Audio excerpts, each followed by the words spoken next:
Good evening. I'd like to call this meeting of the Orange County Board of Education to order for Monday, July the 13th, January the 13th. Okay, let's back up. January the 13th. I need a motion to enter closed session for reasons so stated on the agenda. Do I have a motion? Motion to go into closed session. Second. All in favor? Aye. Aye. Okay, we will move to closed session. Thank you.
Hola, Kevin, o alguien that someone that can hear me. The interpreters are not assigned as interpreters, so please, if you can be sure that both of them are assigned as interpreters. Thank you.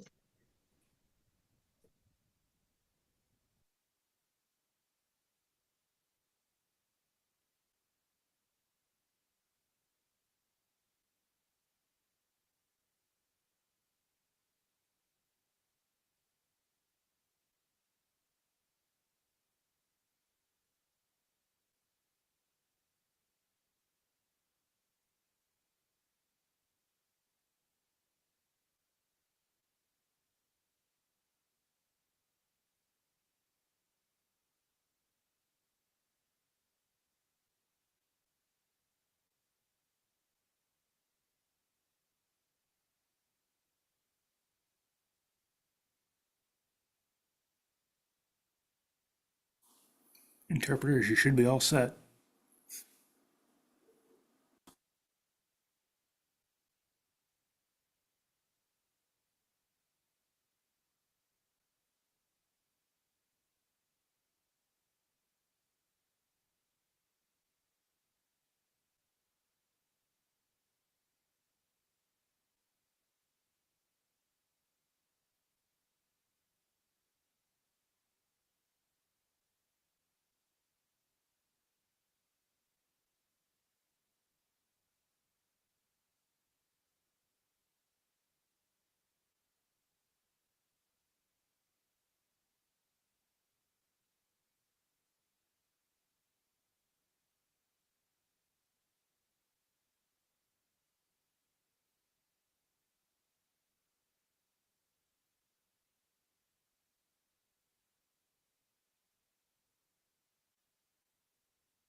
Good evening, everyone, and welcome. We are back in open session, and we will start with our public charge that I will read to everyone. We welcome you here tonight, and our public charge is the Orange County Board of Education pledges to its citizens to conduct its business in a courteous and productive manner, showing respect for fellow board members, staff, and citizens. The board asks its citizens to conduct themselves with the same courtesy toward both school personnel and each other. A moment of silence will be observed before each meeting. In addition to the moment of silence, the board will recite the Pledge of Allegiance. The board asks that you check your cell phones and other electronic devices to be certain that they are either turned off or on vibrate to avoid interruption of this meeting. And if we will stand and say the Pledge of Allegiance, please. I pledge allegiance to the United States of America and to the republic for which it stands, one nation, under God, indivisible, with liberty and justice for all. Thank you. We will now observe our moment of silence.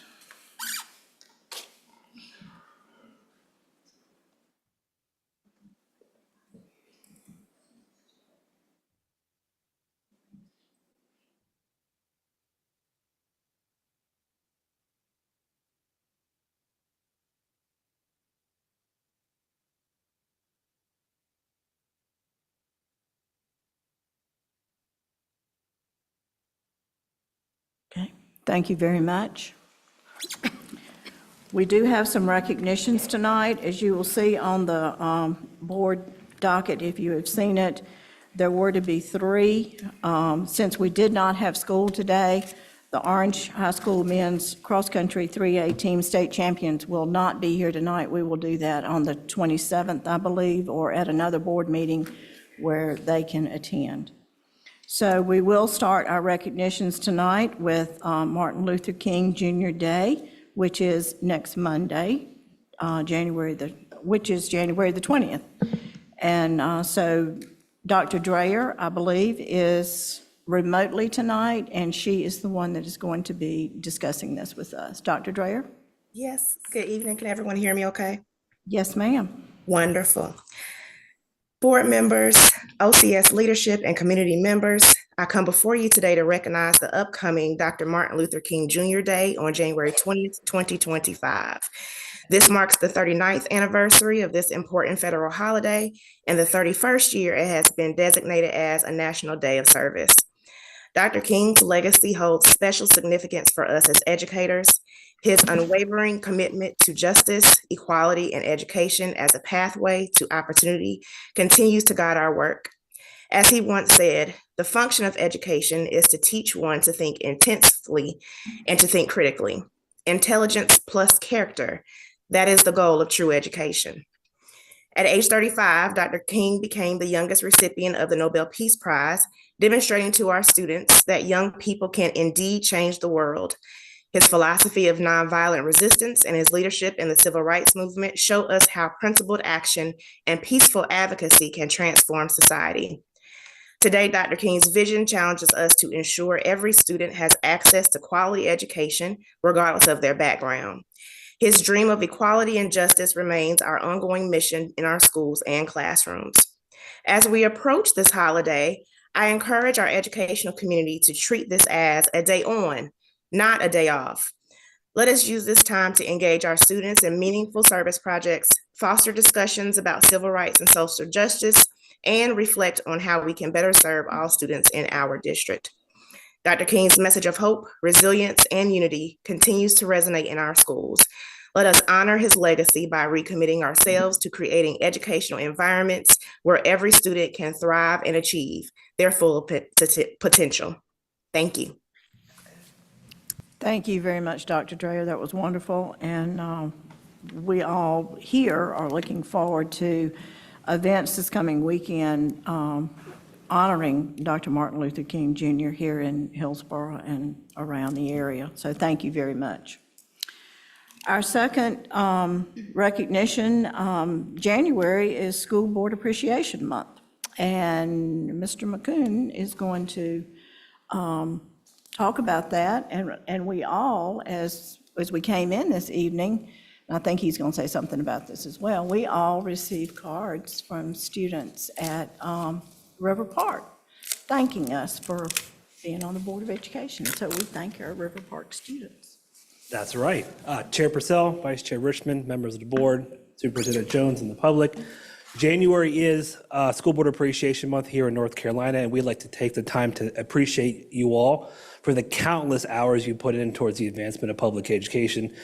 We really appreciate each and every one of you and the time and the effort you take to support public education.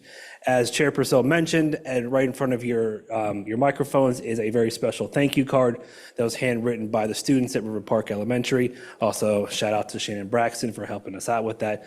So we'd just like to take the opportunity to thank each and every one of you for all the time and effort you spend supporting public education. Thank you, board members. Thank you. Thank you all. I'd like to thank my fellow board members for what they do, because it is, sometimes it's a tireless job, but we enjoy it. We enjoy working for kids and students, kids and students in the district, and our teachers and the folks that come to work every day in the central office and are the support people for everybody in this district, from our bus drivers to our cafeteria workers. We are so appreciative for everything everybody in this district does to make this district run smoothly and operate as efficiently as it can. And we are looking forward to getting our students back to school tomorrow after our snow ice event.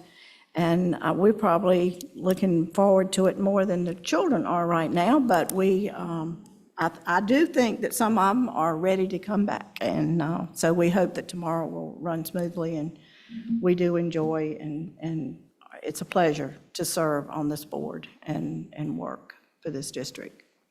So thank you all very much.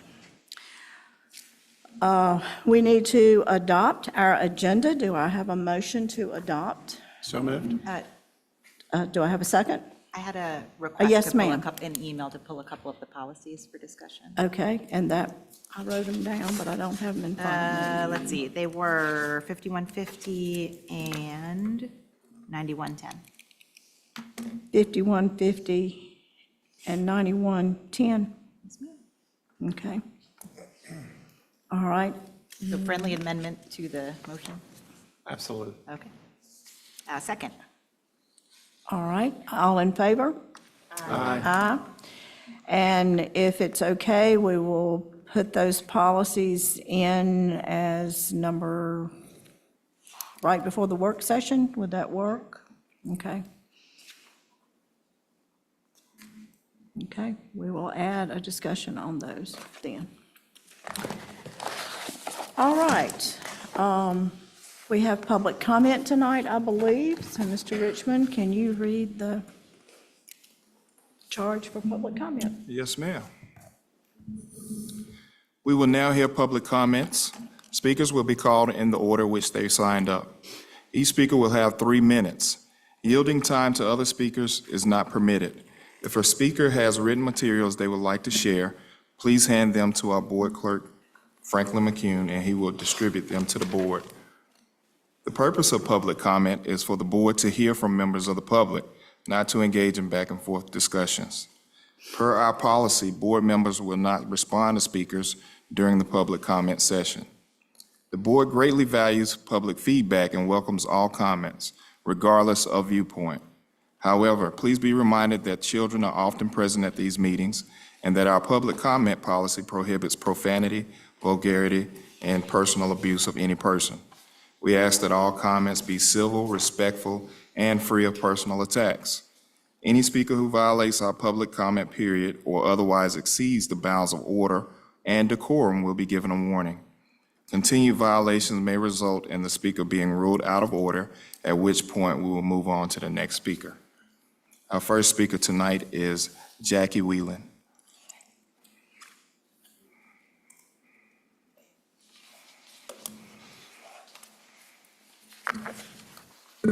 Thank you so much. I'm here to talk about the Power School and Daybreak. When the Power School information hack came with this community school model, all that information regarding children's personal information and mental health could be anywhere now, no matter how they try to make it sound all right. Does the community school model respect the parents' rights? I know sometimes they have to opt out. I think they should have to opt in, because knowing how busy parents are, they might just miss the paperwork. When mental health services are provided at school, once the parent opts in, at least what I read with Daybreak, a child, I believe as young as 10, could receive services, and I'm not sure how much the parent is informed with the repeated help and possible meetings. My concern also is litigation, just like with IEP plans, where parents feel like the IEP plan wasn't administered or addressed to their satisfaction, which I think is a really important thing for parents to have the right to ask about that, but we can't give students everything that they always need. We'd love to do that, but similar to when a parent feels that an IEP plan was not carried out satisfactorily, then what backing do you have that if their mental health needs aren't addressed to their satisfaction, that it couldn't come back on you, which means it comes back on us? Thank you so much. I want children to get whatever they need, but I also know that a really good, solid education might be the best thing that would help a lot of people in their mental health.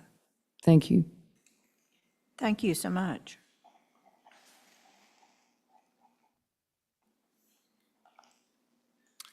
Our next speaker is Jennifer Whelan.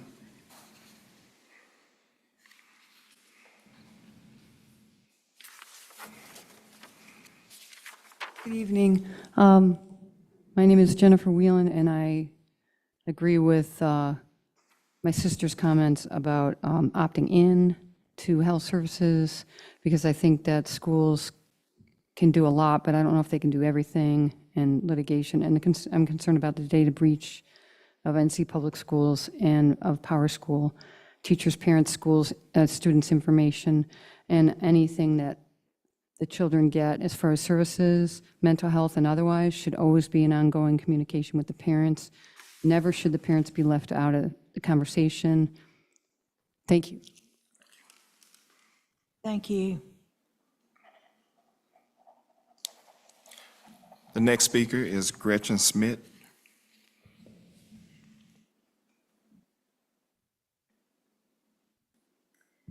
Good evening, Board and Dr. Jones. I was going to share some stories, comments that I've heard from a few teachers and students regarding cell phones and the hook the social media giants have over the learning environment, outcomes, real relationships or lack thereof at Orange High School. From one student, I learned that they're not able to connect with friends who they have made in person at school, but because they do not have social media, their friendship is limited to a surface acquaintance. They have received the message at school, just talking in person is too much. And they have to first be filtered by potential friends on social media. From another student, I learned they never even have a chance to make friends. They're a new student, because anytime that they might be able to connect with another student, everyone is looking down at their phone. I was interested in what teachers had to say after hearing about these student experiences. From the 3 that I've spoken to so far, they've all agreed a minimum of 10 to 15% of class instructional time is spent dealing with phone interruptions, which in turn makes most days in class a time of tension around the phones and in what is supposed to be a learning environment. I was also asked by each of them to keep their names out of anything shared, because the story at OHS is that everything is under control in the phone department under the current phone policy, and they have felt a communication of job insecurity if they bring up issues regarding phones interrupting instructional time, which differs from the story about the phone situation being under control right now and being successful. In his 2024 book, The Anxious Generation, Jonathan Haidt demonstrates an explanation of what everyone has been observing among the youth of Generation Z as it relates to their mental health. I'm sure some here have already read or listened, but if not, I would encourage every person who has any connection or influence with anyone 25 or younger to pick up a copy or listen on the digital library alone.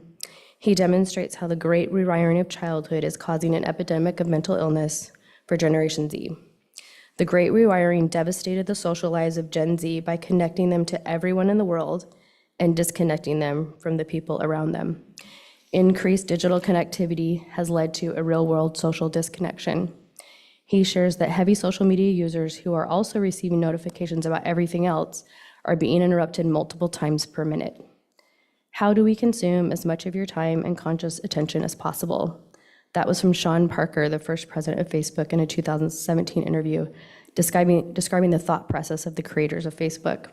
His suggestions for what schools can do include, with ample explanation, making schools phone-free by adopting one of the many phone locker options which have been employed by a growing number of districts, and 2, incorporating more unstructured free play. I'm working on getting copies of the book for anyone who would like a copy of their own. Thank you. Thank you.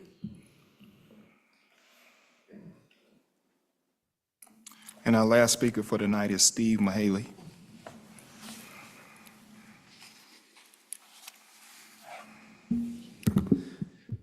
Good evening, and I want to express my personal appreciation for all that you all do on the school board. Thanks for what you're up to.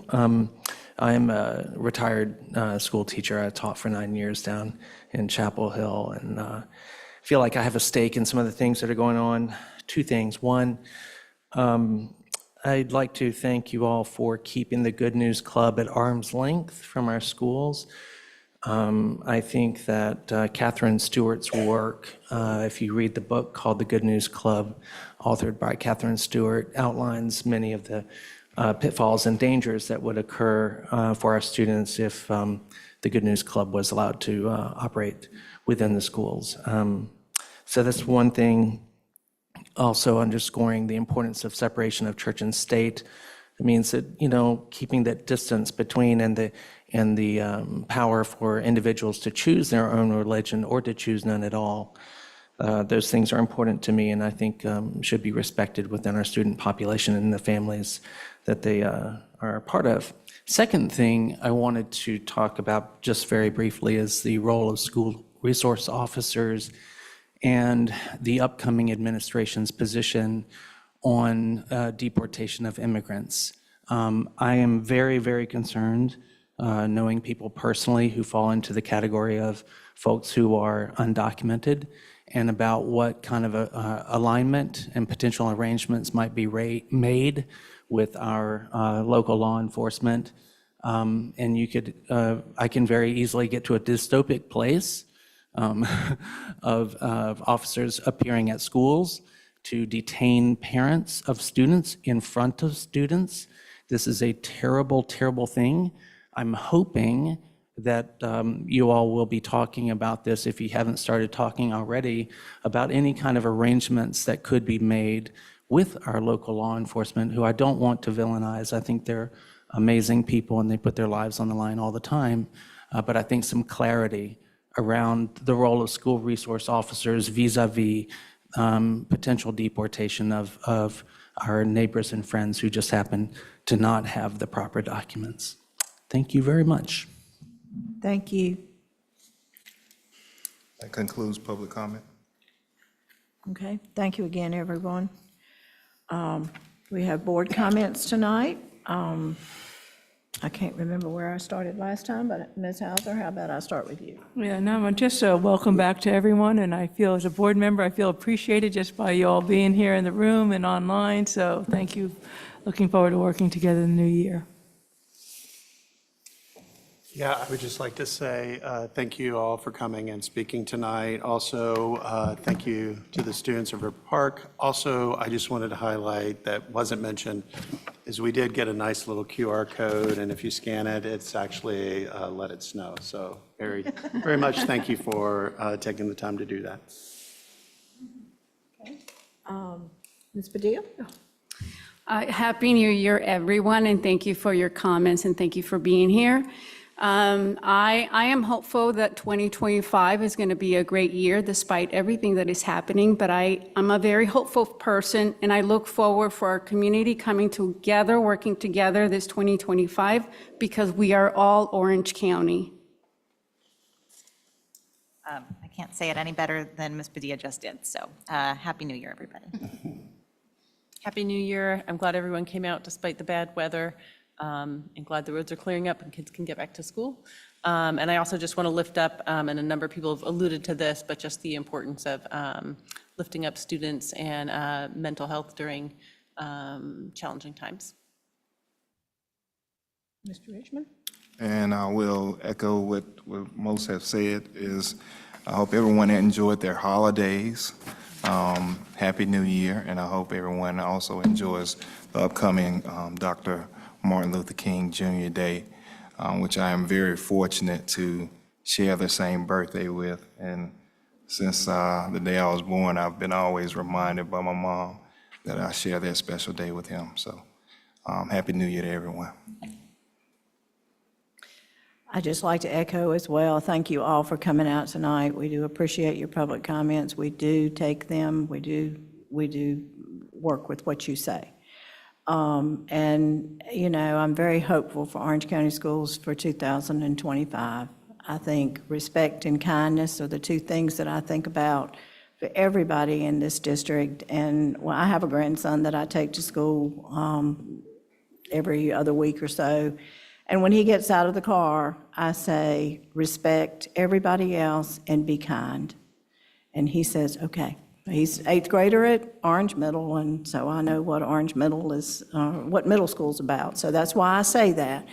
But I hope that it's sticking in his brain, and so far it has. But I hope that for everybody in this district, just be respectful of everybody else and be kind to each other, and I think we'll all be all right.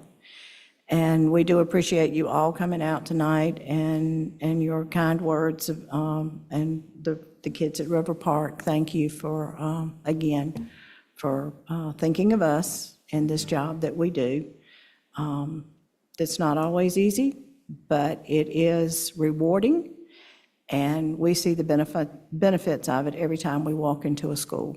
And that's, I think I'm speaking for this entire board when I say that's the best part of this job, is when we can walk into a school and see teachers and students that are happy and learning and things are working the way they should be. So thank you all. Dr. Jones, do you have any comments for us tonight? Yes, Madam Chair, I do. Just want to take a moment to share my gratitude to each of the board members. Thank you for your service, your passion for supporting our students and our staff, and your unwavering support as we work together to support an enriching and inclusive learning environment for all students and for staff here in Orange County Schools. I also wanted to say thank you to our hardworking operations team who is operating under the leadership of Mr. Davis.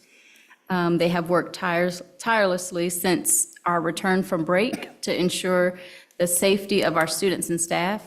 While many of us are watching the news and getting updates and crossing fingers, hopefully not, right, for weather delays, and they're out in frigid temperatures, checking the roads and our facilities to ensure we're all able to return to school safely.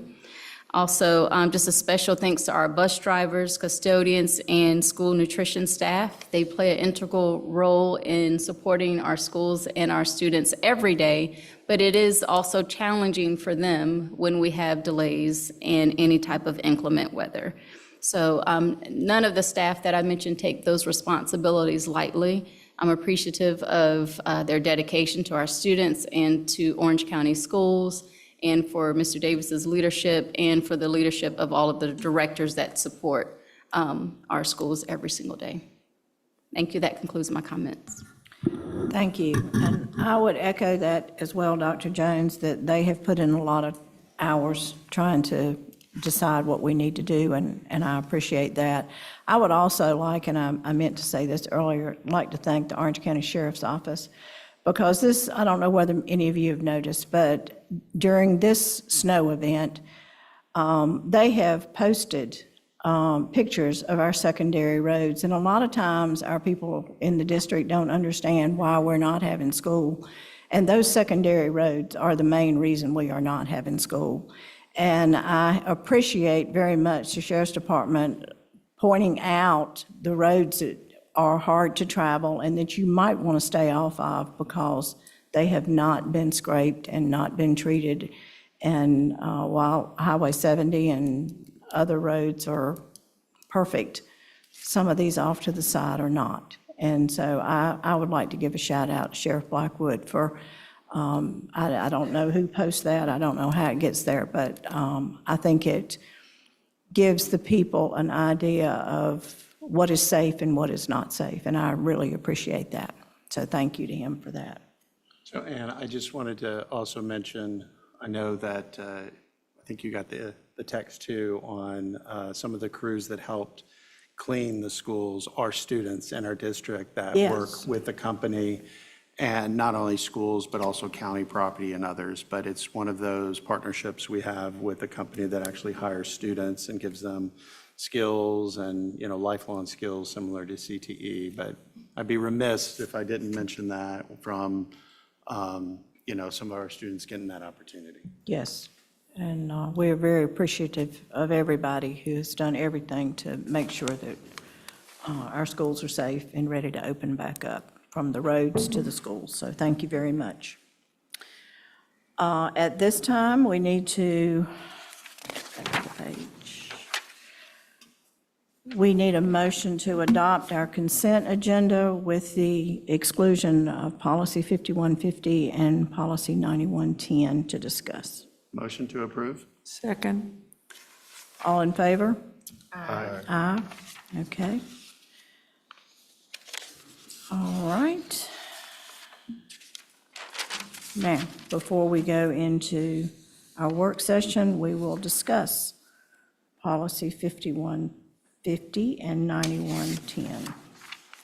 And Ms. Smiley, you had some questions. Would you like to start that out? Sure, thank you very much. Yeah, so I had sent a couple of suggestions ahead of the policy meeting and then didn't see any of those. So I just wanted, because I wasn't able to attend the policy meeting, just clarity on those points and sort of what we're thinking. So I can, should I just take each one or? Yeah, for the first one, Yeah. which is talking about the reporting to external agencies, thank you for sending that ahead of time. Yeah. We did discuss that in policy, and one of the reasoning, and the question was, hey, a lot of these we already have in other policies. If you're creating this policy, you know, And then seems. because historically what we've done is try to minimize those cross-references, and this policy is essentially only cross-references. So that was sort of my thinking, like, is that actually necessary? So go ahead. Yeah, so part of the request was from the staff and the district to have a policy that they can refer staff to go consolidate, look at it, and have a single place to understand versus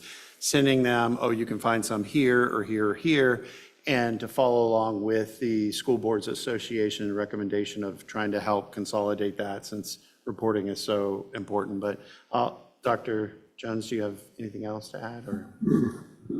And that makes sense to me. I think, like, we'll just need to be particularly alert to when we add a reporting requirement somewhere, that it also gets, because then it creates an assumption by staff that if it's required, that it's in that policy. So we can't then miss new additions. That's a good point. Or I don't know of very many reporting requirements that ever get removed, but, you know, or removal of reporting requirements. But I mean, that's, if it's helpful to staff, that's fine. I think that's one of the reasons we've tried to minimize the cross-references, is because then you need to update things in multiple places, and that doesn't always happen. Okay. Policy 9110, okay, so this was about, let me pull up the name of it.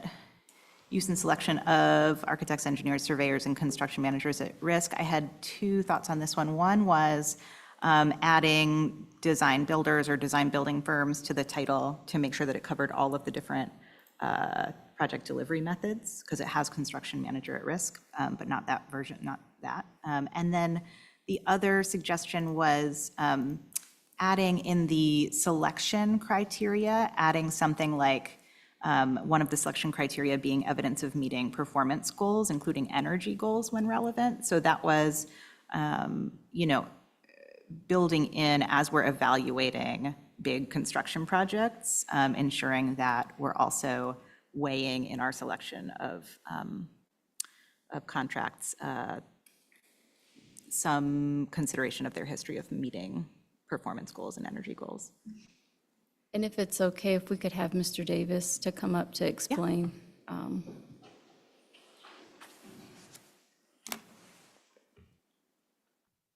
Mr. Atherton and I will probably mess it up. That's great. Hi, Mr. Davis. Dr. Jones, Madam Chair, Vice Chair, Frederick Davis with Operations. Ms. Smiley, thank you for your question. And Neil can correct me legally, but the statute is pretty much for the use of architects and engineers. So your question about design build method, we do have some information coming later on in the year concerning bond updates. It is my understanding that for a delivery method to be put on the table, we would have to go through what we call an update to give you all the delivery methods that are possible: the traditional design, bid, build, construction manager at risk, as well as design build. The reason why construction manager is in this use is because you don't necessarily have to use the delivery method of a CMAR firm.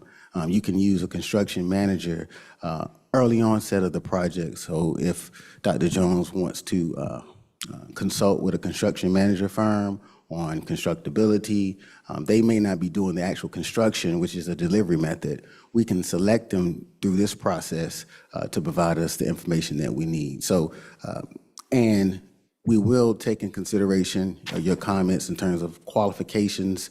There is a note here that the superintendent can use other factors that may be relevant. And so we'll take those comments and make sure when we develop our RFQ, we have performative measures that will make sure we have the right candidate to do our work. Okay, great. Thank you for both of those explanations. So this policy doesn't in any way limit our ability to go with like a design build firm, because it had construction manager at risk and then some of the individual like architects and engineers, like when we go with sort of the design. Yes, so architects and engineers can be a part of a design build method. And the word I was looking for, resolution. And so what we plan to do at a later state, once we get further on in our bond updates, is to bring forth the various delivery methods. And from that discussion, the board can provide we will provide a recommendation for the pros and cons of those delivery methods, and then the board will make a resolution per project, what delivery method they want to go with. Okay, but this doesn't preclude us from going with It does like a not. design build. Okay. And then, yeah, I mean, I saw other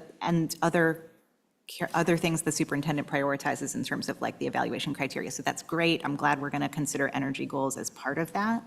I do think we're at a point now where when we're doing big building projects, we should just always be considering that, given the state of the climate. And so, and given like it's the county's priorities, it's our priority, So to me, putting it directly in that bullet list makes sense because it sort of communicates from the very beginning. It doesn't create opportunity to like not prioritize that. But I guess, I don't know how much discussion you all had of that particular point. So part of the discussion was that would probably be more appropriate to put in like policy 9030 and 9040 that are coming up, which specifically talks about high performance building design criteria. Yes. And you could put it in that versus this is kind of the role. And that was more the discussion is, hey, those just hadn't come up as we're going through the 9000s. It will come up, and that is where it would be added to highlight that. Okay, yeah, that sounds good. Thank you for those explanations. I will motion to approve both of those policies. I think they're both first read. Second? Yes, they are. That was a second to the motion? That was Okay. a second to the motion. And you were correct in what you were Okay. saying. Okay. Do I have a motion to approve? I mean, do I have a vote to approve? Excuse me. All in favor? All in favor? Aye. Aye. All right, we are approved in a roundabout way. Okay. All right, we will add that to the list, and thank you to everyone for your explanations of those. All right, we have 2 items on our work session tonight, and the first one is the mid-year discipline and attendance data. And Dr. Dreyer, I think, will join us back with Dr. Lanier, who is here with us. Am I correct, Dr. Lanier? Yes, ma'am. Dr. Dreyer is going to join us, okay. I'm here. Welcome back. Thank you.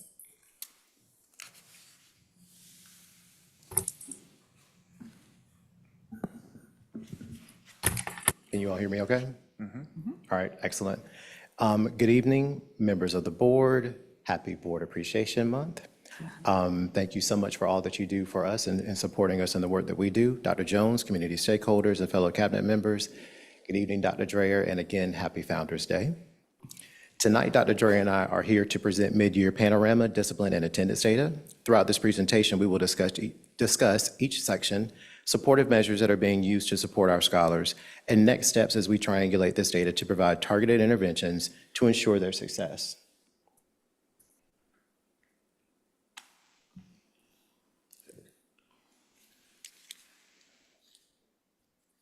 Thank you. We will start with our core beliefs. As stewards of OCS, we believe students deserve consistency in use, interpretation, and application of OCS policies outlined in the Code of Student Conduct. Students are more likely to uphold expectations when there is consistency in the application of policy among school staff. It is also important to note that these expectations must also be taught to students and reinforced consistently at the school level. Parents and caregivers are essential in our continued efforts to support desirable school behavior. Consistent communication is a vital action step in creating a positive climate and culture. School administration should use equitable supportive measures, opportunities, strategies, and interventions for students to solve problems and correct behaviors. The key phrase is equitable. Students should see teachers, school professional counselors, and administrators as allies. Research states that students are more likely to be successful in school when they are able to identify at least one teacher ally. This is also a culturally responsive strategy, and as such, no one student is the same, which is why it is extremely important that these supportive measures are targeted. And finally, reasonable and fair consequences should be issued at all times. Slides 3 and 4. Here we go. Slides 3 and 4 provide a reminder of the goals of Priority 4, empowering culture, within our current strategic plan. These goals serve as the foundation for the work currently being done at the school and central office level, as well as the next steps that will be taken to ensure progress is being made in these areas. Slides 5 and 6 provide an overview of the professional learning that is being delivered and has been delivered by members of the Equity and Student Achievement team for principals, assistant principals, support services, which comprises of school professional counselors, social workers, psychologists, nurses, school-based teams, and even substitute teachers to support the work of achieving the goals of Priority 4. I will now turn the presentation over to Dr. Dreyer to briefly discuss the results of the Panorama survey data showing the percent of students by demographic that agree within each specific category and next steps from fall 2024. Dr. Dreyer. Good evening once again. So just going to go over a little bit of information around the panorama data, but before I share with you the data collected from this survey, just wanted to give some updates on the administration of the survey itself. So previously, when we did the survey, we did it grades 3 through 12, and also did it as an opt-out. With changes to the Parent Bill of Rights, there were some changes that were required. And so last school year, we did go to an opt-in, which we had a pretty low response rate at about 7%. So this year, Coming back to the drawing board and speaking with our team within the district, but also with our Panorama team, looking again at the details of the Parent Bill of Rights, removed grade 3, so only tested grades 4 through 12. Also removing questions from the survey that fall under those 8 categories in the Parent Bill of Rights that required opt-in. We were able to then redo the survey as an opt-out. And so approximately 100 students opted out of that survey, and our response rate district-wide grades 4 through 12 increased back to 75.1%. So we'll take a look at some of the questions. I won't read them out to you, but slides 8 and 9 are showing sample questions from the survey on each category that our 4th and 5th graders did take. For those are just sample questions. What you see here is broken down by student demographics. These are percentages of favorable responses. So if students chose strongly agree or agree, this is the percentage of students that answered in that manner. And this information for grades 4 and 5 is out of 761 4th and 5th graders throughout Orange County schools. Next, going to our secondary students in our grades 6 through 12. Again, that survey was adjusted and questions were removed in an effort to have an opt-out situation. No grades were removed, only questions from this. You'll see the next couple of slides, 12, 13, 14, and 15. Again, our sample questions that came from the grade 6 through 12 in every category. As a reminder, our 4th and 5th grade, our elementary students have 5 categories that they answered in the survey. Our secondary students have 11. And so that's why you see so many sample questions here. If we go to this first graph, this is out of 3,007 students in grade 6 through 12 who responded. So this first slide shows the first 5 of those topics and those response rates that you see there. And then the second one shows the remaining 5 that are there. And you see those are positive rates where we do see some below 50% in the social perspective taking. But we'll use this information to see how we can work with students to increase that. Next slide. Thank you. Then we're looking at next steps and what that will do for us. So we're looking at using this data with our SEL teams. This is going to help us to determine if there are needs for small groups, individual sessions, or whole group guided sessions for students. It'll help us determine any needs. So if there is a need for us to refer any students to co-located services, or in other words, school-based mental health services or other community services. Then also any school-wide behavioral planning and expectations, as well as determining any steps for MTSS support and placement in the areas of behavior. Okay. I'll turn it over back to Dr. Lanier. Thank you, Dr. Dreyer, for that, and just want to make one brief correction. There were 10 categories for 6 through 12, so, and as the slides just showed. So moving forward, I will now discuss first semester data and begin with the review of our enrollment data and office referrals. As a reminder, Educator's Handbook is a system that is used for all schools to keep track of both minor and major referrals. Schools use this system as a catch-all, meaning any and all documentation around behaviors is captured in the system, regardless if the behaviors have risen to the level of needing administrative intervention. It is important to note that the data that will be reviewed throughout the next several slides is reflective of July through the last week of December of 2024, due to Hillsborough Elementary being on a year-round calendar. Any comparisons to the previous school year also reflect the same range of time. Educator's Handbook also tracks the district's enrollment numbers by demographics as reflected on slide 21. As reflected on slide 21, here are some quick facts about our enrollment. We did have a decrease, so pulling the enrollment data from Educator Handbook, we did have an increase from 7,136 students in 2023, when this data was pulled, to 7,048 currently at the time that the data was pulled. There was a decrease in all demographics except Indigenous, Asian, and Hispanic students. Currently, right now, our white students make up 46.7% of our total student population. Black students are 14.1%, Hispanic students 29.6%, multiracial students 7.2%, Asian 2.04%, and Indigenous 0.3% of our district student population.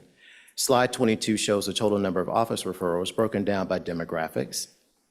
You have slide 23, which shows the referrals by numbers of students within each demographic.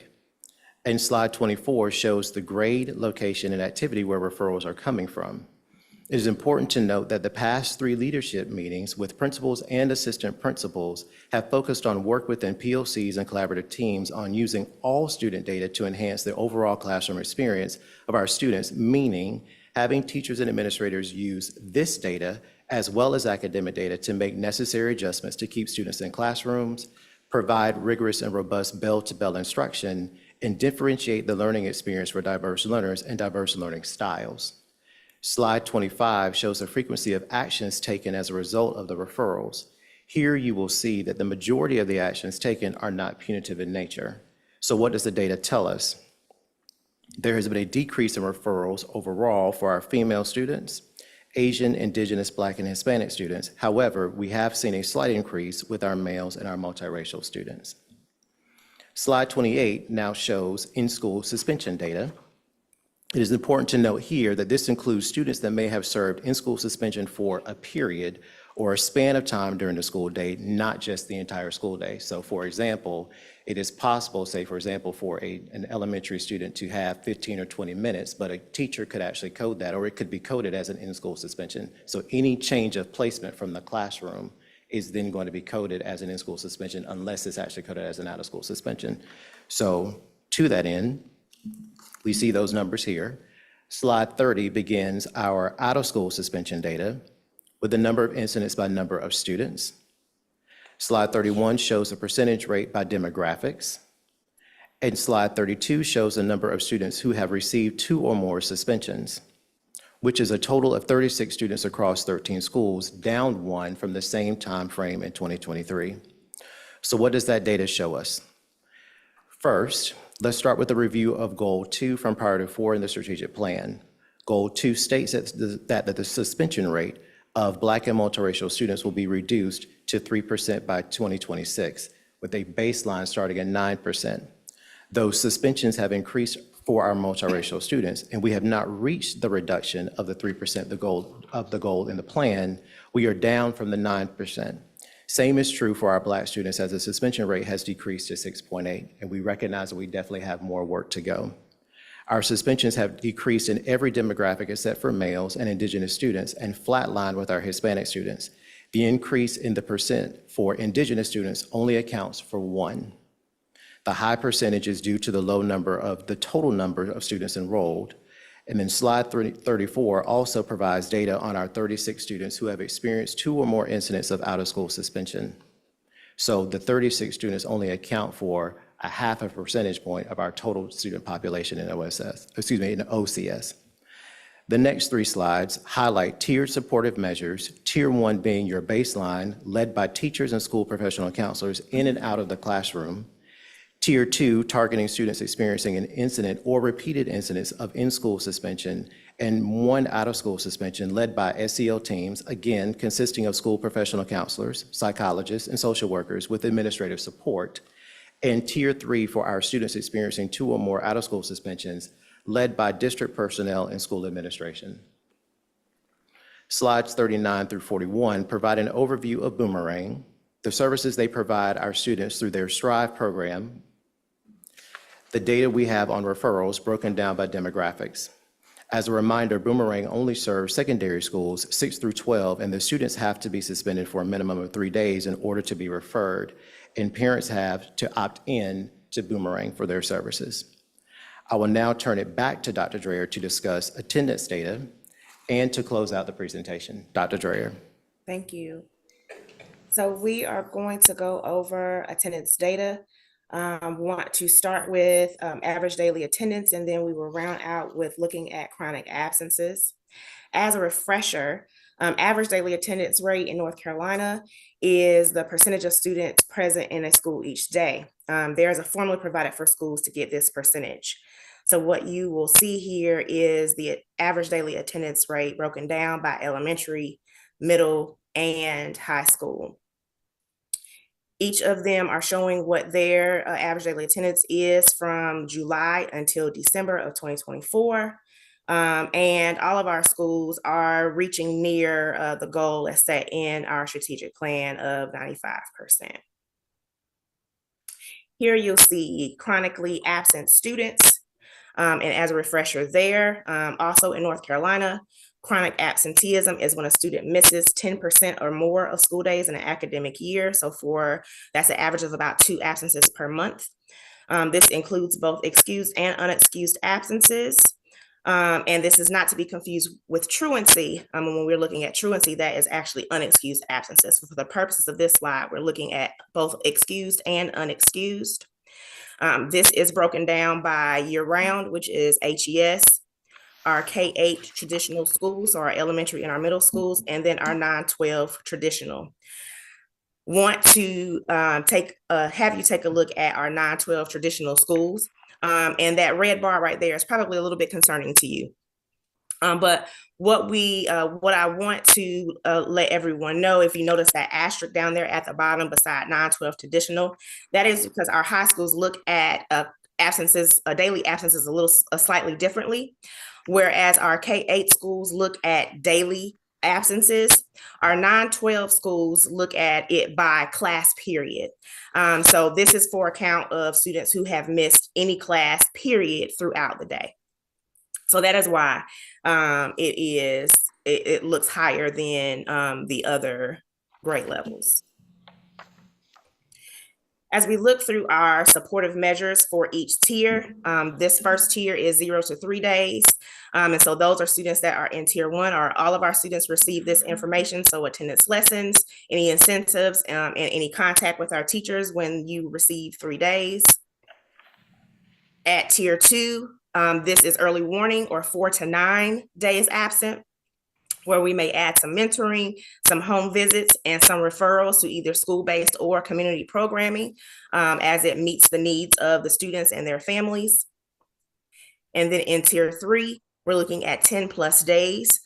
So that will be some monitoring, working with a MTSS team member, referrals to those community and school-based agencies, and then also, if applicable for that student and that family, a referral to truancy court.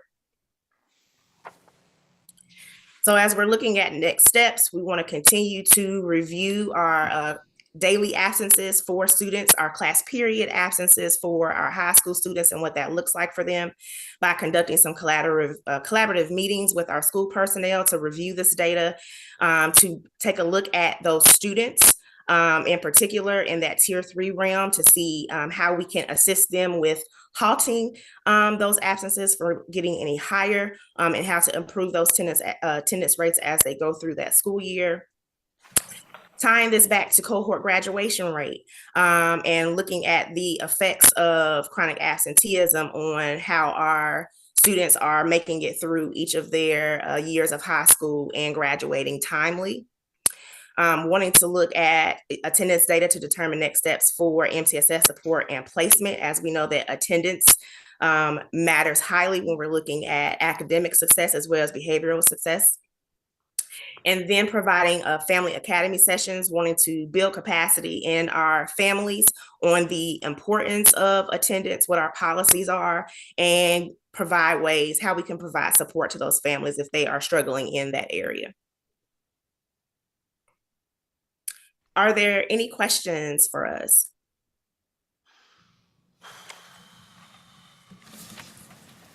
Ms. Dole? Yes, thank you so much for all of this data and for some of the takeaways. I have a couple questions from takeaways that as they strike me, and it's possible that I am misinterpreting something. So I'm kind of looking at office referrals and consequences. So noticing, as I think was mentioned, went down for a number of groups, but up for males.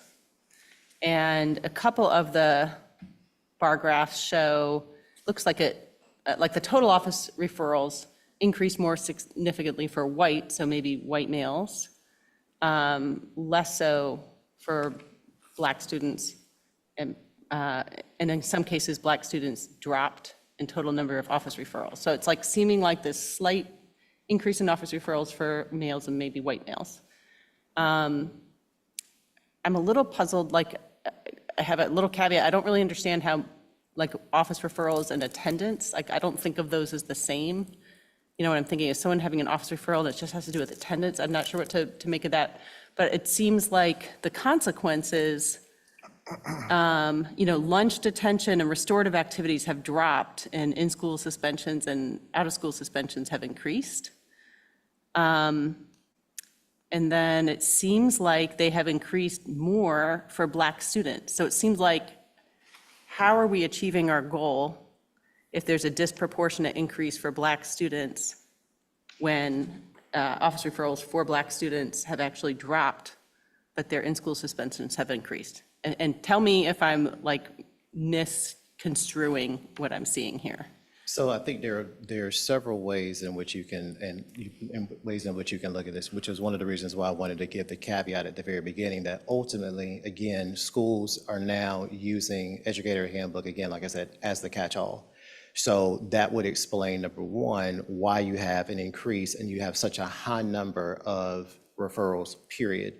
And so to that end, one of the reasons why I was pointing out the consequences that were there, which the vast majority of them are not punitive, is because at the end of the day, so like say, for example, you mentioned restorative conversations may going down, but what you could also see is that the number of administrative conversations that were happening were also high.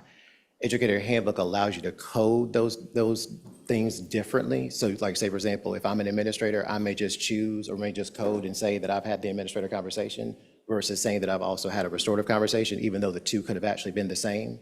The other piece of it is too, it could be something as simple as, and when I'm going in and looking at the data, I'm also seeing this as well. If 7 of you were involved in an incident, technically that should be 1. However, if an administrator may opt, say for example, to group 2 incidents at the same time, so therefore your incident of course is going to increase, and then the consequence, depending on what it is that you choose, might actually flatline, or that also may increase. So it just depends on how administrators are choosing to go in and actually when they're actually doing the referrals or when they're actually being written up, and or teachers in terms of how they're actually grouping students or not. So that's where you start getting those different numbers. So like, imagine being me on the other end of the screen, looking at that and looking at it by school, and then of course, giving that feedback to principals, which is one of the reasons why there has been so much professional learning and professional development around that. And why one of the things that we continue to stress is we're wanting consistency in terms of the interpretation of the policy. So again, that kind of points out as to why there's been so much professional learning. And there will continue to be professional learning along with us going out as a student achievement and equity team to actually start having and presenting some of this information and some of this data to principals to be able to say, so we kind of want you to think about this a little differently, and then encourage them to start having conversations with teachers around what that actually looks like. So again, there's more consistency. Does that answer your question? Yes, that does. Except, can you speak to the office, the attendance part?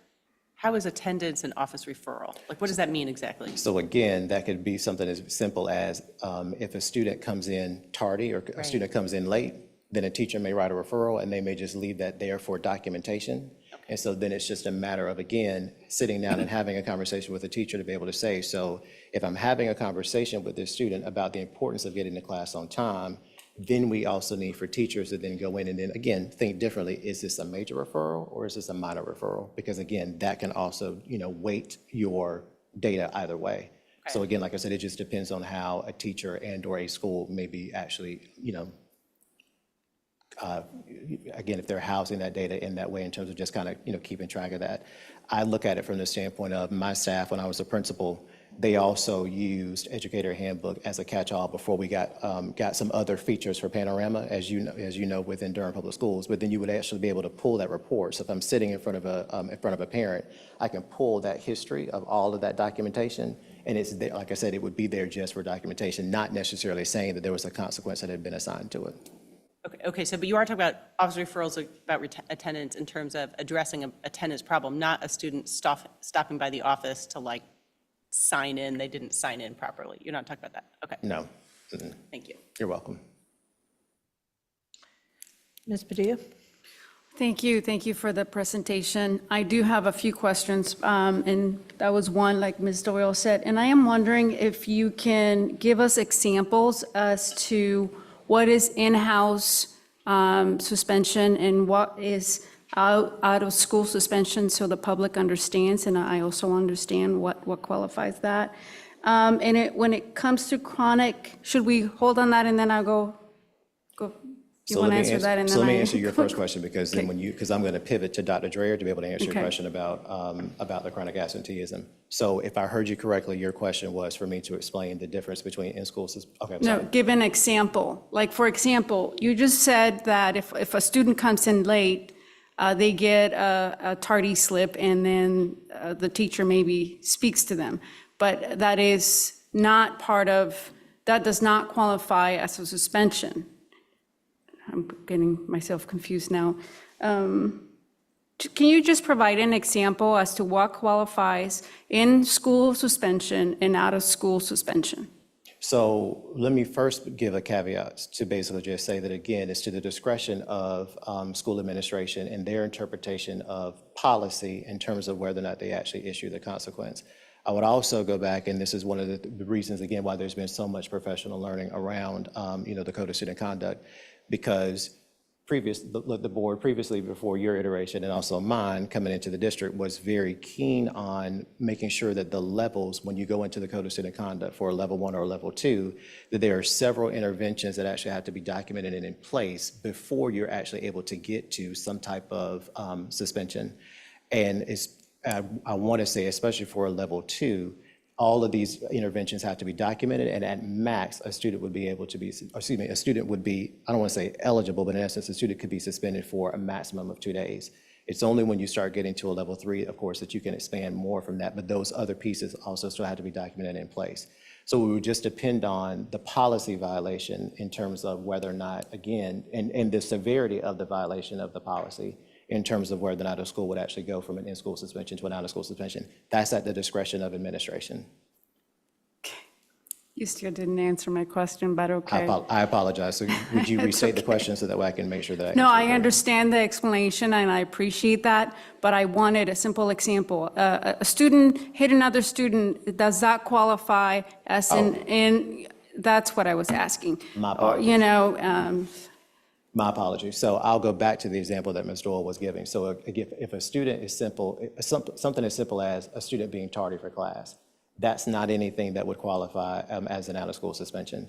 That would be something that, if it were chronic and it was something that was continuing to happen, could ultimately lead to an in-school suspension, and then it would be at the discretion, again, of administration if they issue that in-school suspension in terms of if it would be for a period, if it would be for a half a day, or if it would be for a full day. It could even be something as small as or as simple as 30 minutes where they're only missing half of class. So again, like I said, that's at the discretion of administration. If you then have, say, for example, a multiple on one, and I'm using that as an example to say if students got into a physical altercation where you had 3 students that were, again, a multiple one, 3 students up against one, that would be something that would raise to an out-of-school suspension. So that would be an example. Did I answer your question? Yes, thank you. Okay. Oh, well, it's okay. Any other questions? I just had something on chronic absences. Do we know why and what are we doing to make sure the students are coming to school? Yes, I have many more, but it's okay. Dr. Dreyer. So just to make sure I'm clear on your question, do we know why the students are not coming to school? Yes. Okay. don't have that to share with you tonight, but I can get that information to you as to looking at the reasons why. Now, I will say that how we enter those into Infinite Campus, it's coded as excused, unexcused, suspension, that level. For us to say if it was because of a doctor's appointment, that's notated in there. It's not coded as a doctor's appointment, but we have that information. The schools collect that. If they are given reasons from students and or parents about what happens. And so we can try to pull those by code, by attendance code, to see if they're excused, unexcused, or suspensions or other. And then see if we can pull some more anecdotal data on the exact reasons why. That's a little bit harder to pull, but.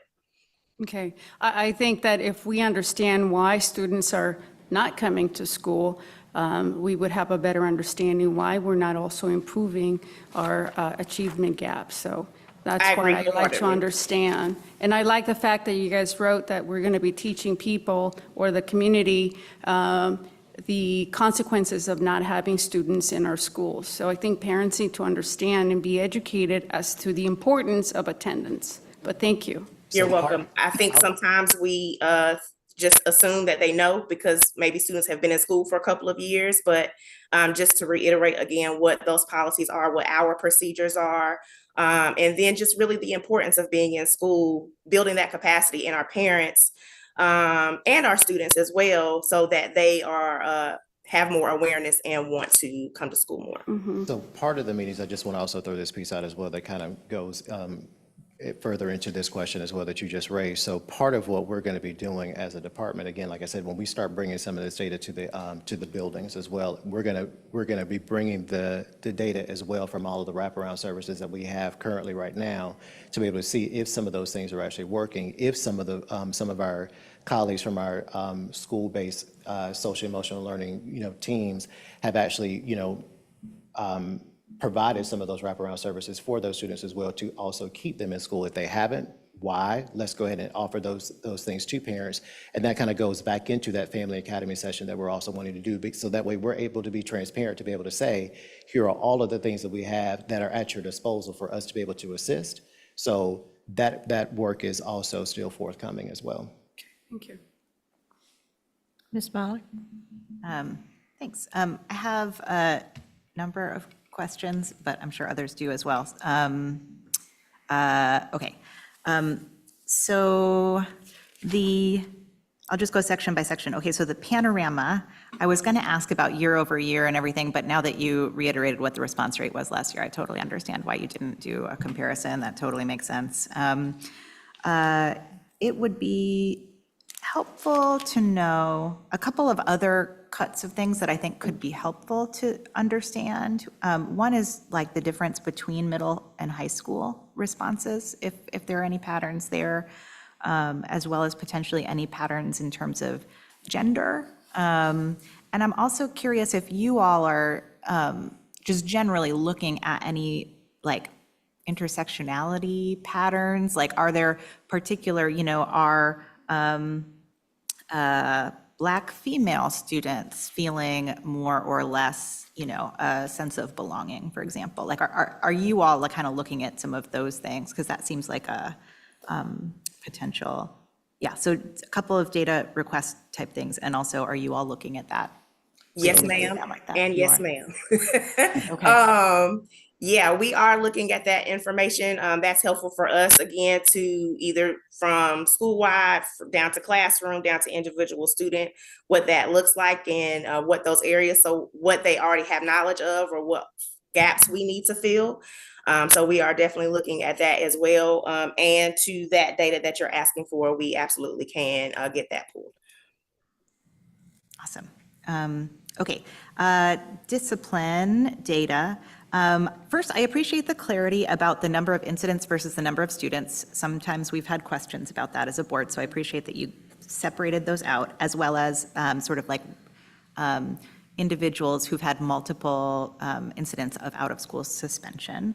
And what I have been really eager for, sort of across all of these areas, is for us to get to a place where we have really consistent reporting, where it's the same set of stats year after year at mid-year or beginning, mid-end, whatever the pattern that we are like getting clear on what those particular stats are that matter. And I think that this is getting much closer to that. So I'm hopeful that this is like the building of that. I do think you have in the summary of the data, you have like the rates, like the suspension rates or referral rates and those kinds of things. And I think it would be helpful to like put that in a chart as well, just to be able to, I digest things more easily that way. I'm wondering if it's possible as we like get to the version of this that is the more consistent, like this is how we report it every time. I'm wondering if we can also break out EC in addition to the other identities, since we know that sometimes there are disparities in discipline for EC students. And so understanding that. And then also curious whether, to the point about like, are there any takeaways when you break down the data that way? Are there any like intersectional takeaways? I'm thinking of like a session that I went to at a conference one time where they were digging into discipline disparities of Black male EC students and some of the strategies that a school system was using to address some of those disparities. And so I don't know if those disparities exist in Orange County schools, for example, or not. So it would be helpful to know just sort of generally whether there are any patterns in like different intersections of identity. I have a couple of other things. Should we pass it around or should I just go through them? Just go ahead. Okay, okay. On a roll. Okay. Great to see okay, and then it's great to see that some of, regarding some of our goals, like the out-of-school suspension for Black students has decreased. It's great to see that that has gone down. And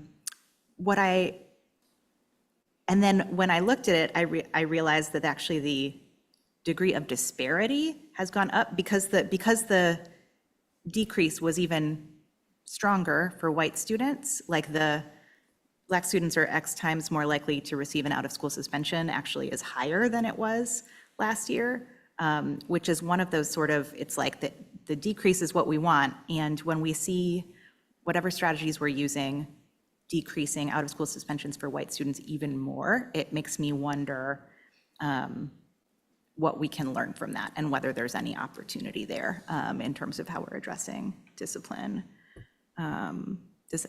Does how I said that make sense? I wasn't sure. Okay. It also is great to see the tiered support measures, and I'm curious. I really like that we're addressing this in a tiered way like this. I'm curious if these are like we've got this, like these are applied consistently. Like each of the schools is clear that this is for a tier 2 student, this is our menu and this is what we're gonna do and making those decisions. So that's a question. And then also, is there any consideration for students year over year? So like a student has a lot of challenges last year, this school year has started. This could be for attendance or discipline or whatever. Like this year has started and it might not need to take several incidents to be able to like connect back with the family and say like, let's get ahead of this.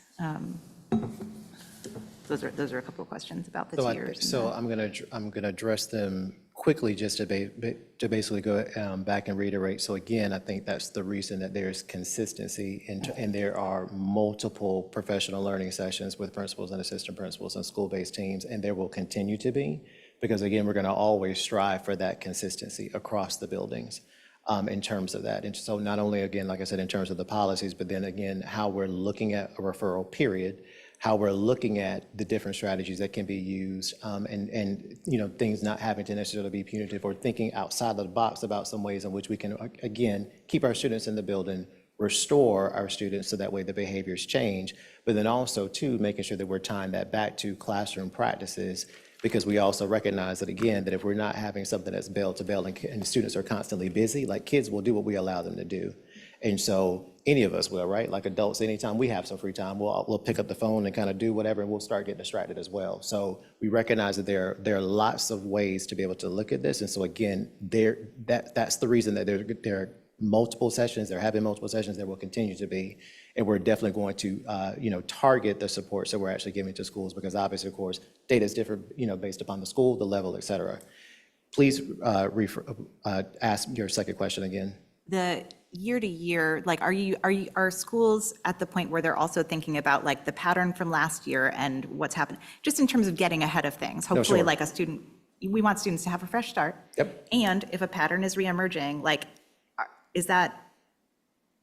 But that actually goes back to something that I pointed out at the very beginning around the research-based strategy that is also culturally responsive in terms of making sure that that student has an adult that they can actually look to as an ally. So that is work that not only has come out of, and that's come out of some of the trainings and stuff that we've done, with the various teams, but also making sure too, say for example, that there is consistency across those relationships, having conversations, not only from grade to grade, but then also from school to school.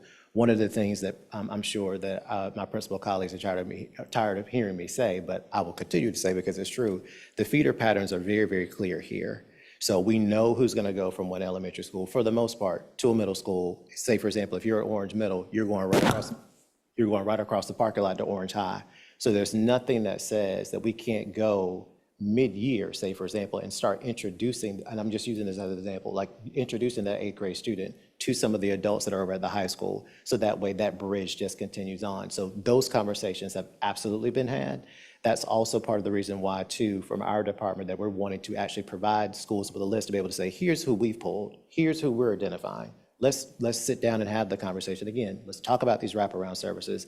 Let's talk about, some things that we may actually need to come in and do, whether it be with, again, with individual students, providing individual students, with support, or some, more SEL, providing some, staffs with training, continuing to, analyze the data, which we will as it is anyway. But all of those pieces, putting that in place. But to your point, we're definitely wanting to make sure that we're creating those bridges, not only from grade level to grade level, but also from school to school, because we are small enough that that work can actually be done. Mm-hmm, mm-hmm. That's great. Okay, sorry, my last thing, attendance. Okay, I'm glad that you have the chronic absenteeism sort of broken out. I'm glad too that, it's like prorated for the year. It's like 10 at this point would be considered on track for chronically absent. It would be helpful to see all of the attendance data over time. So I think that some of those schools have really improved their attendance rates over last year. But the attendance data last year was in a totally different format. So it would be great to be able to see that pattern. It does seem worth to me, thinking about the chronic absenteeism in high school, because that's 75% of high school students are chronically absent, I think. And in tier 3 is what that chart would mean. And that doesn't comport with the attendance rate, you know what I mean? So there's something that doesn't feel fully captured about are we really getting chronic absenteeism and the tiering at the high school level right? So I'll just put that out there. That's not a question for you to answer, just a thing I think we need to think about. Okay, and I think that kind of goes back to because it's by period, yeah, and not by day, it's going to be higher, because if I miss first period for a week, that's 5 absences. And so that rate is going to be higher because it's by portion of the day and not the full day. Yeah, it would just be great if we could break that out. I do think that matters, I think we have athletes missing lots of last period of school kind of stuff too, but Well, I'll say to you that we are, Dr. Dre and I, say, for example, we're actually in a virtual meeting today. And so again, when we talk about, pulling some of this data, I don't want to say selfishly, number one, we definitely want to make sure that every single student is in class every single day, right? But then also too, when we start thinking about our high school students, we want our high school students to graduate on time with their cohort. Mm-hmm. So that's really where we're coming from at this point in time now, to be able to start trying to put these supportive measures in place to ensure that that's actually going to occur, because we don't want students to rock the boat as a result of something that could actually be, very easily, solved, or again, like I said, we can kind of put some things in place to be able to support that child, and or also start working with, with teachers as well, for them to be able to, something as simple as open up assignments to make sure that they have time to be able to go back and, recover whatever it is that they missed. So we're coming at it from, from two areas, if that makes any sense. Yep, yep. And then Wendy asked about are we keeping track of the reasons? I also just want to suggest that we ask students as well, like the qualitative finding out why kids are missing school, and then potentially coding that in some additional way so that we can understand those patterns. And that we're also keeping track and sort of counting whatever the success stories are, like when kids are moving out of tier 3 into tier 2 and tier 1. I know that schools are doing a lot to get kids back in class. And so I hope that we're also keeping track of how many kids were able to move back into strong attendance and keeping track of what worked as well, so. And we're getting that from the wraparound data that we're collecting from the schools. Awesome, awesome. Okay, thank you. Thank you very much. Ms. Hauser? Yeah, thank you. I want to ditto on the request for information about the absences and why kids are out. And so, and then this question of their structural changes, that, the kids missing buses, we just don't know. It would really be helpful to understand the why. But I really want to start first with a thank you for the creativity around changing the questions in order to improve the response rates. Very clever, and it obviously worked, so very nice to see that. This is on Panorama. Just a couple of questions on discipline. In the past, I think it was Sarah asked for disaggregating middle and high school data, and some people have said fourth and fifth also, but to disaggregate the data to say where are the behavior patterns. And in the past, one of the questions the board has had is, do we need to bring in some alternative, do some subsets of students need alternative settings, smaller classes like partnership for middle school, or maybe even younger grades? But you can't see that from the data. We don't know if that's something that you're looking at or considering, but do we need to, because that's always been the story that we'd been gotten. And you don't have to answer that. I'm just kind of throwing that out here for you to think about. So it'd be helpful to break out the data, elementary, middle, and high. I like the idea of breaking out EC, but also economically disadvantaged, because it seems and if you can break that out, that might be very informative. And then you had mentioned that putting kids in, doing an MTS tiering for the social emotional learning. Is that something we've done, or we're in the process of doing, or we hope to do? Is that aspirational, or is that something we've done? So what I hear you asking is, are students currently? Are they classified? Do we know who the tier 1s and tier 2s and tier 3s are? Oh, absolutely, we do. Okay, so. Yes, we do. At the beginning, you said one of our principles is that every student should have an ally in school, and I love that. Question is, do they, and especially the kids that are at risk, do they have an ally, and do we know if they have an ally in their school? So that's part of, again, the data that we're going to be collecting, because that's also one of the strategies that needs to be implemented if not. And so what we're wanting to do is wait. We have obviously our discipline data, right? Right. What we're also wanting to do is wait so that we, again, when I was talking about triangulation of the data, we also want to make sure that we're putting in the academic data as well, because there could be, as a result, say, for example, of them not feeling a connection to the school because they don't have an ally or an adult ally. So then that could also potentially affect their beginning of year data and also their MOI data. So we're wanting to bring basically every single thing that we know about this child, so that way we can say, here's a complete profile based upon what we're able to see. And then from that standpoint, again, what specific targeted supportive measures do we need to do? So that will be one of the pieces that we will be asking schools, because obviously schools will be the ones to be able to answer that question for us. Right, and it's hard from sitting on the board. So, the real question is, how's it going in our schools and what's needed, right? And so, yes, that's an important question to me, is to know that our kids have an ally, and I would presume, you're right, it would improve academics, it would improve discipline, and it would improve attendance. So one of the things that I do want to point out, however, is if you go back and look at the presentation, the very first category under the panorama data, there were questions around allyship and questions around relationships that children also had with adults. So you can see ultimately what those percentages ended up being. But to your point, having a conversation with an individual child versus an entire building or entire population, of course, is something definitely different. So again, that is information that we're going to be seeking from those school-based SEL teams. Yeah, and you could get really lost in the data. So 75%, which is a great response on Panorama, but if the 25% that didn't respond are the ones that we really need to, those are the tier 2s and tier 3s. Absolutely. That's where we Absolutely need to go. Let's see, the attendances on the excused versus unexcused, do we care about the excused absences, or are those also of concern to us? I'm not. Dr. Turner, do you want to answer that one? Yes, when we're looking at chronic absence, yes, excused and unexcused matter. Because if you're out of school, you're out of school no matter the reason. And so we want to see what those reasons are. Are they preventable? Are they something that we can help support to fix? Or something that maybe a plan needs to be put in place for that student? And so we do want to look at both excused and unexcused absences, because they do count towards a student being chronically absent or not.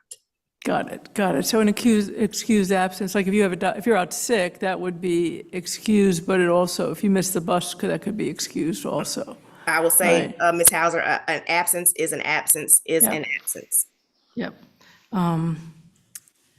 Let's see. I think those are most of my questions. I mean, really good. Thank you. Mr. Astor, you have a question? Yes. So I agree with a lot of the questions that were asked. One of the things I think is key that Sarah brought up is us seeing this in a common format.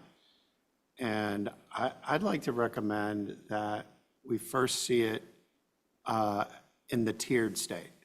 So we spent a lot of time going and saying, here are the different rules. So tier 1, tier 2, tier 3, tier 4, and say, okay, K through 5, what are the tiers that we're seeing? What are the numbers? Middle school, high school. So every year we see where these are falling versus here's a few samples of the high numbers, because we can't see year over year, are we seeing lots of tier 1s? Are we seeing lots of tier 2, 3, 4? But just a way for us to see the numbers in a way that makes some sense of year over year and what we're seeing. I think that would be very helpful. Also, I definitely would like to see the breakout of the EC numbers as well. As mentioned, I do know that we have the 4307 regulations and procedures that are different for our EC students. So understanding, where students are falling under there, because some of the rules are different. Like, if you have an in-school suspension but you're not getting services, it's still considered an out-of-school suspension even though you're in. So there's some finer details. If we see that data, just having some understanding of what it means and the mapping of it. Also, concerned about the attendance as well. And I just want to say this publicly, because I've seen a lot of concerns, because schools are running contests, if you will, to show the attendance. And of course, nobody wants 6 students at school. That is not the purpose of these contests. These contests are really to encourage families and the excitement of being at school and the learning, not, hey, can you send a 6th student to school? And so I just wanted to say that out loud. And also, I think one of the things that, was mentioned and people may not realize, and we talked about this a lot in the policy as we walk through this, is, elementary students that are late or they're not there, it's not their fault. And that is why it is a tier 1. We're not, I believe, and I want the nodding of everybody, is that we are not suspending students in elementary or middle that have no control of their ability to do there by, having in-school suspendence because of attendance, right? And high school, skipping class and things like that is different. But we talked about that, and that's why it's a tier 1, where it's really looking at what supports can they have and the family as well.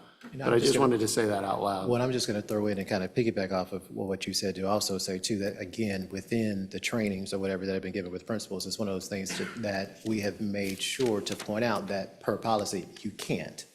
And it's actually in the policy. So yeah, so Exactly. I want to echo what it is that you're saying and say that obviously, of course, from the floor as well, you can't do that. So that's one of the reasons why. So yes, you are absolutely correct. Because Right, it is a level one. And the only reason I mentioned that is because it's very different if you have a high school student skipping a class versus somebody in elementary or middle who has some other different situation, whether it's excused or not. I just wanted to highlight that because, as we talk through this, a lot of people may not realize the subtle differences on there. And one thing that we did do a couple of years back is we did add parking lot attendants and some hall monitoring, if you will, at high school. Have we seen a difference in helping with that and ensuring students aren't leaving or, going to lunch and not coming back? Have we seen any correlation in having those in place to help with our high school students? So I'm going to be very transparent and tell you that I will have to go and look at that data for you. Because again, I until you said that there was a parking lot attendant, I did not know that there was a parking lot attendant. Keep in mind, I'm a middle school person. It's so okay, it's my okay. apologies for not knowing, but I will absolutely go back and look at that information for you as well. Okay, I appreciate that. That is one of the things that came back to us as one thing that would really help out in ensuring students aren't leaving during the day.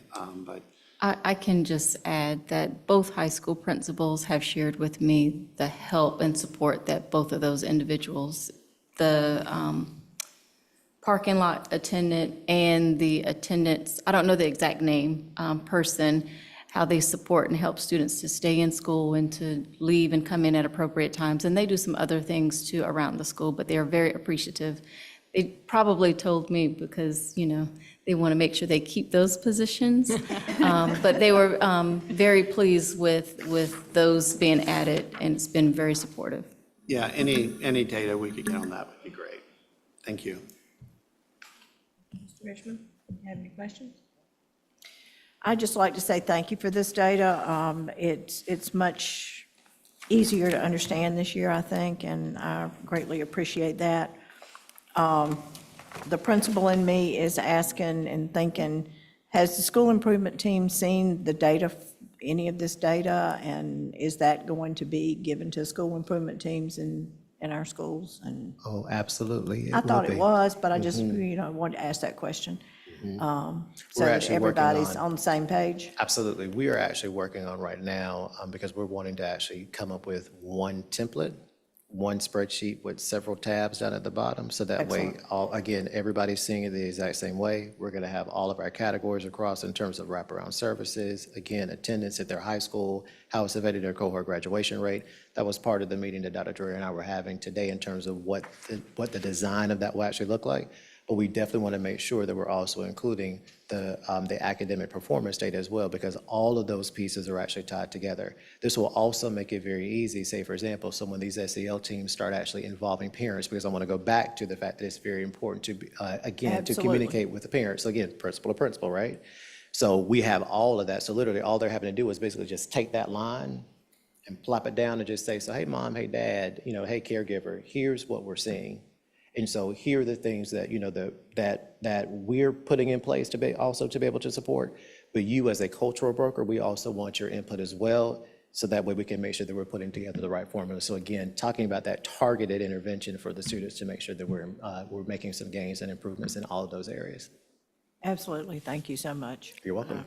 Can I do? Yes, Ms. Dole? Sorry. You're fine. Okay. You're fine. One follow-up with a question about the disparate suspensions that both Sarah and I were mentioning earlier, and curious with slide 41 with boomerang, and I know this isn't the first time to raise this, but just wanted to raise again, how much is that the fact that we're still seeing more Black students being suspended than white students? How much is the access to boomerang? Because this slide 41 shows, I guess it's showing who showed up, right? Who took advantage of boomerang? Because it mentions the total referrals was what?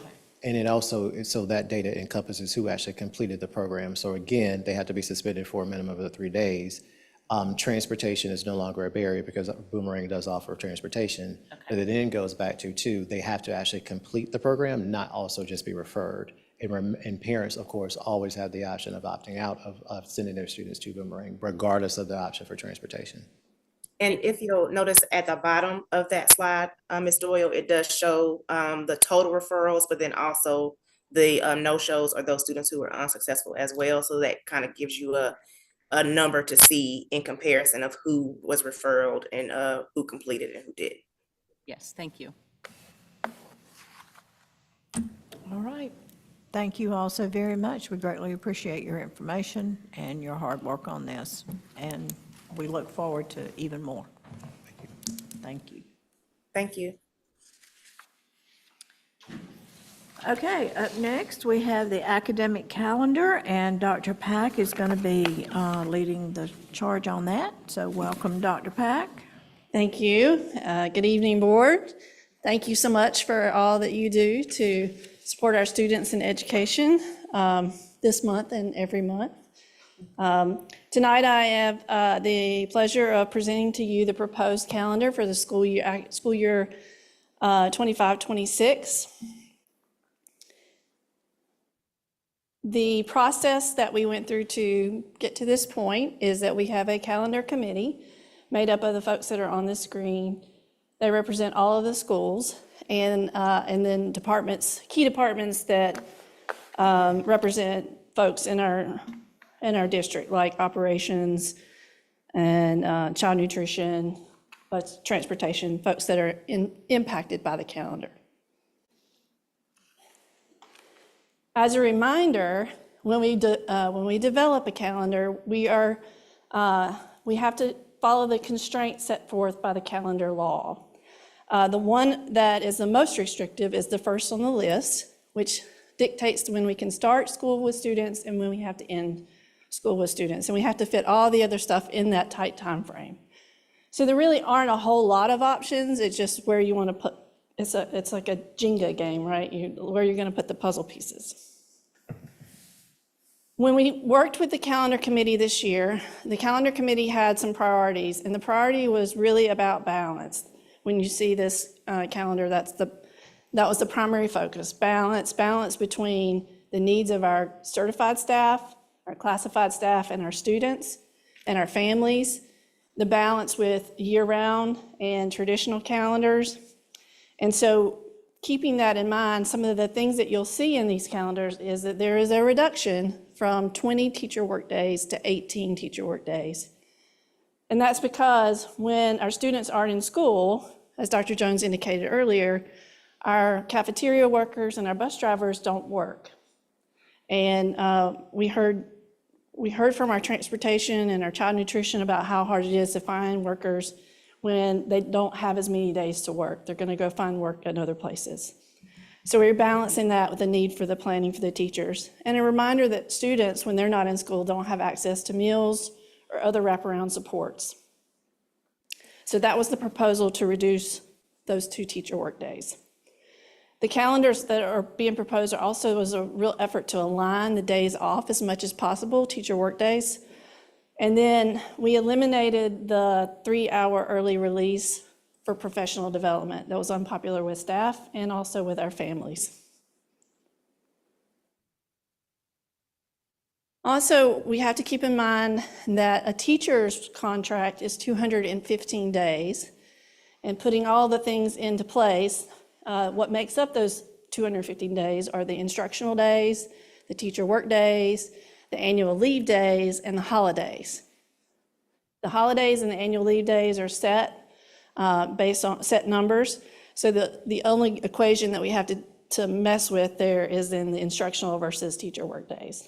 So this calendar that you see before you today as a proposed has 215 days with 176 instructional days, up from 174 last year, or this current school year, 18 teacher work days, 11 holidays, and 10 annual leave days.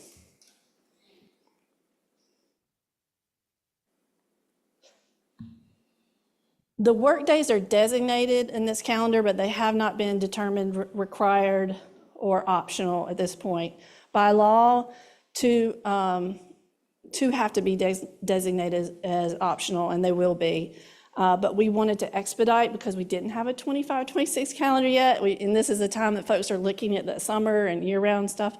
So we wanted to get this into the hands of the public as soon as possible. The calendar committee is reconvening at the end of January to designate those days, and are collecting recommendations from the staff at their schools right now for that consideration. As a reminder, required days will be designated as school-based or district-based, primarily for professional learning or planning purposes.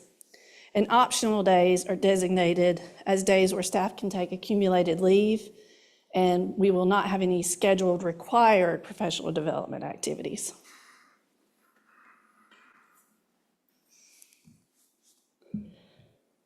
Finally, the calendar committee created 2 drafts for each calendar. So there were 2 traditional drafts and 2 year-round drafts. We gave calendar talking points to the principals and sent them the drafts of these calendars.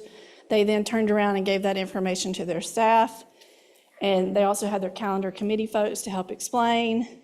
And there was voting at the school level. The principals conducted the school voting in December.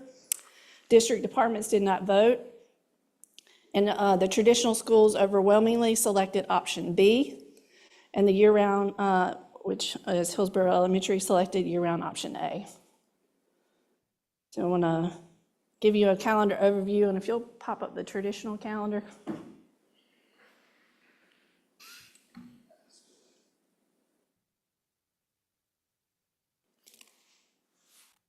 While he's pulling that up, just thought it would be good for you to look at while I actually printed them and left them on the printer as I came over here, so sorry about that. So in calendar, this option B for traditional, if you scroll up just a little bit, the key features are this calendar has a fall break for students the entire week of Thanksgiving, which is comprised of 2 teacher work days, 1 annual leave vacation day, and 2 holidays. There are work days on this calendar in November and March for the election days, because 4 of our schools are voting sites. Winter break is 2 weeks for students, and also that comprises 9 vacation days for staff and 1 teacher work day. There is alignment with the year-round calendar for 9 days. 9 work days, so there's a beginning day in August. There's the voting day in November. There's the 2 work days along the Thanksgiving week. There's a work day in February, the voting day in March, a work day in April, and then 2 days at the end of the year after. And they also have an aligned finish date. They don't start on the same because year-round starts in July, but they end on the same day in June. And finally, the spring break is aligned with Good Friday holiday. And we heard a lot about that. They didn't like the separation between the Good Friday holiday and spring break, and is also enveloped in the year-round intercession. All right, we'll switch to the, the year-round calendar. So the year-round calendar, as you can see, is a start date for students on July 16th, which is a Wednesday. And there are 5 teacher work days prior to the first day of school. It also ends on June 10th, as we said, which is aligned to the traditional calendar. They also have the work days on the November and March election days, the full week for Thanksgiving, and 3 weeks between Thanksgiving and winter session, which is what they were requesting.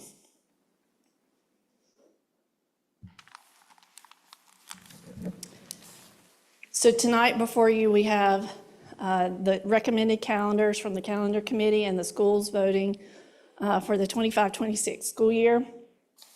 Just a note that our intention was to bring 2 calendars for you tonight, the 25-26 and the 26-27.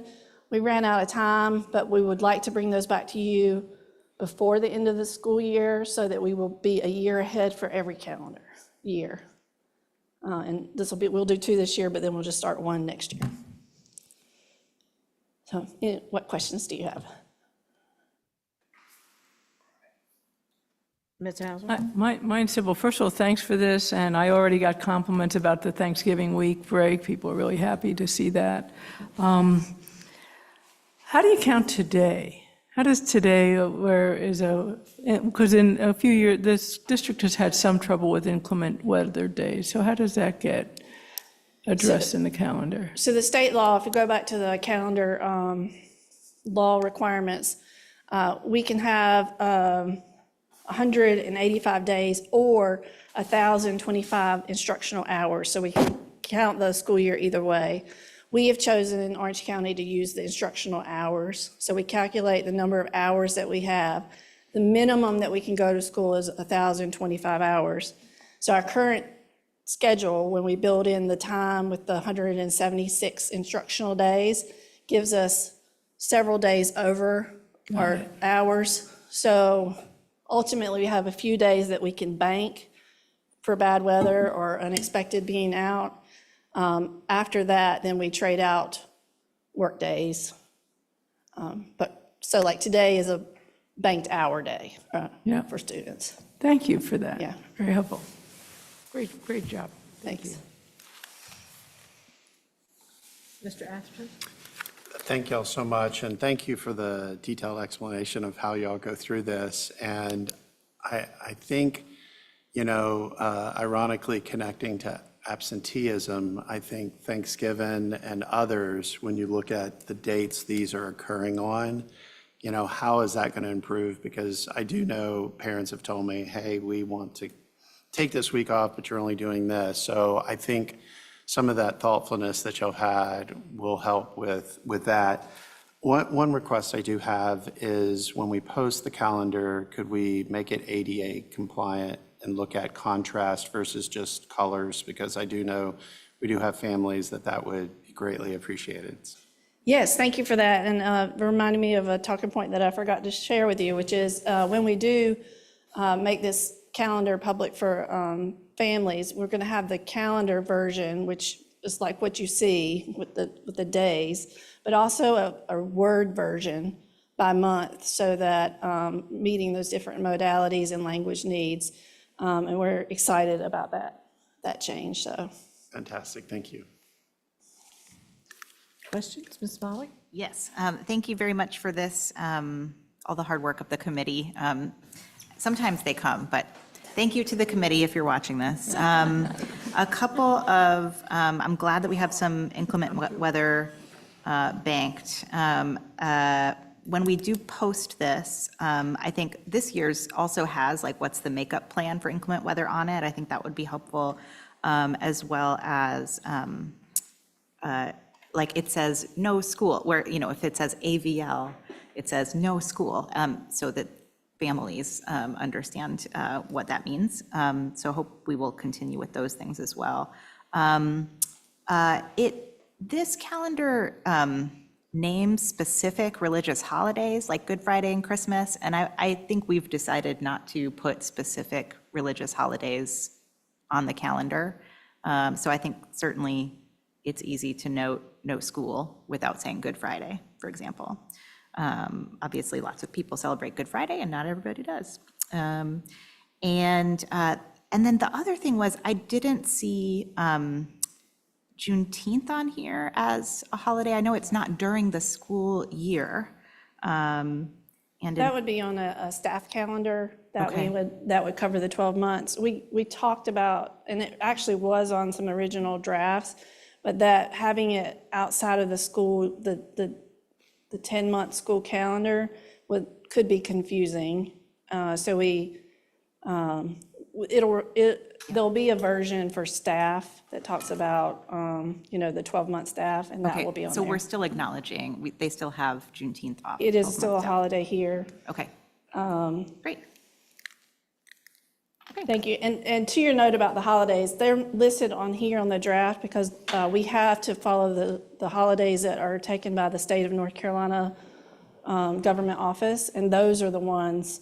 So they were just listed here for our reference, but we Yes. will remove that for. And it's helpful to see how they Sure. line up or whatever, but yeah, thanks. Any other questions? I just want to say thank you, and I appreciate hearing how much participation there was at the school level, as well as, seeing all the members of the calendar committee. So I know a lot went into this, and I appreciate the presentation and where y'all ended up. I think it looks great. Thank you. And I'd like to echo your thanks to the calendar committee folks. A lot of them are our school teachers who taught all day long and then came to a several-hour meeting afterwards, and were very passionate about the calendar work that we did. And so I would like to echo your thanks. Our intention is to return this to the consent agenda for you at the January 27th meeting. You do have the option, if you would like, to go ahead and approve it. So I'll give you that option. I would prefer to do it, but we must convert it to an action item first. Right, just as a procedural issue, since the agenda is already approved, you need a 2/3 vote to amend the agenda to make it an action item, if you want to vote on it now. Motion to change this to an action item? Second. All in favor? Aye.